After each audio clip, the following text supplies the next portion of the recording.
శత్రువులు ఎక్కడో ఉండరు అన్న సినిమా డైలాగ్ ఇప్పుడు పదే పదే ఎమ్మెల్యే గుర్తుకొస్తుందా? ఆయన తన చుట్టూ డబుల్ షూటర్స్కు బదులు ట్రబుల్ షూటర్స్ను పెట్టుకుంటున్నారా? వాళ్ళు నిత్యం ఏదో ఓ వివాదాన్ని నెత్తిమీదేసుకుని రావడం, దాన్ని పరిష్కరించే క్రమంలో ఎమ్మెల్యే బద్నాం అవడం రొటీన్గా మారిందా? ఇప్పుడిప్పుడే తత్వం బోధపడుతోందంటున్న ఆ శాసనసభ్యుడెవరు? ఆయన ఎదుర్కొంటున్న ఇబ్బందులేంటి? Chicken masala. Anantapuram urban MLA Daggubati Prasad MLA అయితే చాలా ఈజీగా అయ్యారు కానీ అసలు మ్యాటర్ ఆ తర్వాతే తెలుస్తోందట. ఒకదాని వెంట ఒకటిగా తలెత్తుతున్న వివాదాలు, ఎదురవుతున్న ఇబ్బందులతో ఇవెక్కడి రాజకీయాలు, వీళ్ళెక్కడి నాయకులరా బాబు అని తలబాదుకునే పరిస్థితి వస్తోందట.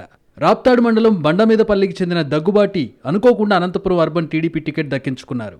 కూటమి వేవ్ కలిసొచ్చి చాలా తేలిగ్గా అసెంబ్లీ మెట్లెక్కారు.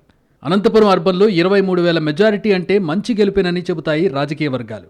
ఆ స్థాయిలో విజయం సాధించానన్న ఆనందంలో ఉండగానే ఆయనకు అసలు సినిమా స్టార్ట్ అయిపోయింది. గెలిచిన 2 నెలల నుంచే ఇబ్బందులు మొదలయ్యాయి. నియోజకవర్గంలో ఎక్కడ ఏం జరిగినా ప్రతి చిన్న ఘటనకు ఎమ్మెల్యే లేదా ఆయన ప్రధాన అనుచరుడు గంగారాం బాధ్యులంటూ ప్రచారం మొదలైంది. చివరకు బాధితులు పోలీస్ కంప్లైంట్ ఇవ్వడం, విషయాన్ని పార్టీ అధిష్టానం దాకా తీసుకెళ్లడం లాంటి వ్యవహారాలతో అంతా రచ్చరచ్చగా మారింది. అదే ఊపులో ఎమ్మెల్యే దగ్గుబాటి జూనియర్ ఎన్టీఆర్ని దూషించినట్టుగా ఉన్న ఆడియో లీక్ అయింది. అది సోషల్ మీడియాలో వైరల్ కావడంతో 2 రాష్ట్రాల్లోని ఎన్టీఆర్ ఫ్యాన్స్ ఒక రేంజ్లో విరుచుకుపడ్డారు. ఇటీవల వరుసగా ఎగ్జిబిషన్ నిర్వాహకులపై దాడి, వైన్ షాప్కు నిప్పు పెట్టడం, టీడీపీ నాయకురాలి ఆస్తిని కబ్జా చేసే ప్రయత్నం లాంటి ఆరోపణలు, వ్యవహారాలు ఎమ్మెల్యే ఇమేజ్ని బాగా డ్యామేజ్ చేశాయి. అలాగే ఎమ్మెల్యే దగ్గుబాటి అంతకుముందు అస్రా ఆసుపత్రి వివాదంలో వైద్యురాలి భర్తను దూషించిన ఆడియో కూడా ఇప్పుడు బయటకొచ్చింది.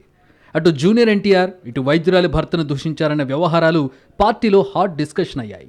అసలెందుకు ఆయన్నే వివాదాలు వెతుక్కుంటూ వస్తున్నాయంటే చుట్టూ ఉన్న వాళ్లేనన్నది ఎక్కువ మంది సమాధానం. ఎమ్మెల్యే చుట్టూ ఉన్నవాళ్లు అసలు ఆయనకు ఏం సలహాలు ఇస్తున్నారు, ఆయన ఏం చేయాలనుకుంటున్నారన్న ప్రశ్నలు వస్తున్నాయి. వాస్తవంగా ఏ నాయకుడి దగ్గరైనా ట్రబుల్ షూటర్స్ ఉంటారు. ఏదైనా సమస్య వస్తే వాటిని నీట్గా డీల్ చేసి నాయకుడి దగ్గరకు రాకుండా చూసుకుంటారు.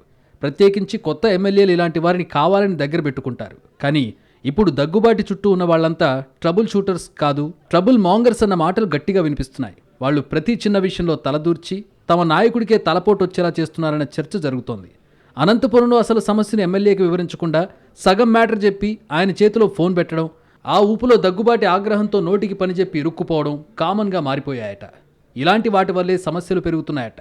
2 వారాలుగా ఎమ్మెల్యే అనుచరుల్లో గంగారాం సహా మరికొందరు వరుసగా అరెస్ట్ అవుతున్నారు. వీటన్నిటి వెనుక సొంత పార్టీ నేతలే ఉన్నట్టు ప్రచారం జరుగుతోంది.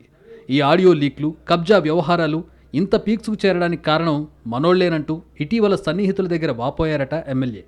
ఎమ్మెల్యే కావడం ఈజీనే గానీ డీల్ చేయడం అంత ఈజీ కాదని మా సార్కి ఇప్పుడిప్పుడే బోధపడుతోందంటున్నారు దగ్గుబాటి ప్రసాద్ అనుచరులు.